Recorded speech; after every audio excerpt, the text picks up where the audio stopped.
काय पोलिसांचं काय म्हणणं आहे, जे अटक केलेली त्यावेळेस त्यांचं काय सांगणं आहे? खरं सांगायचं तर मला माहिती नाही, मी पाठच्या गाडीत होते, पोलिसांनी येऊन काय सांगितलं माहिती नाही, पण आम्हाला वाशीपर्यंत पोहोचू दिलेलं नाही आणि वाटेतच साहेबांना अटक केली. ही राजकीय दडपशाही असं तुम्हाला वाटतं? याच्यामध्ये या अटकेमागे काही राजकीय दडपशाही असल्याचं? पण ती फक्त आमच्याबद्दलच नाहीये, तुम्ही कुठचीही आंदोलन बघा. आता पुण्यात ते बाल काहीतरी एक आहे, लहान मुलांचा संसार, तिकडे 9 दिवस मुलं उपोषणाला बसले, सरकारला तिथेही बघायला वेळ नाहीये. काल बक्षीस समारंभ होता पुण्याला, छत्रपती शिवाजी पुरस्कार काहीतरी गव्हर्नमेंटचा दिला होता, 3 वर्षांनी दिला, तिकडेही सरकारला जायला वेळ नाही. तुम्ही फक्त पैसे काढून सांगा, तिकडे सरकारला वेळ जायला. राज ठाकरेंनी म्हटलेलं की शांततामय पद्धतीने आंदोलन होईल, त्यानंतर ही कारवाई झालेली आहे. सरकारला नको याचा अर्थ शांततापूर्व आंदोलन.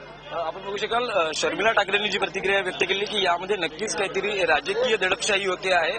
सरकारला हे आंदोलन नको आहे, आंदोलन शांततामय पद्धतीने सुरू असतानाही दडपण्याचा प्रयत्न होत असल्याचं शर्मिला ठाकरे यांचं म्हणणं आहे. Video journalist S Srinivas, Dinesh Dukhande, Zee media, Mumbai. Zee 24 तास रहा एक पाऊल पुढे.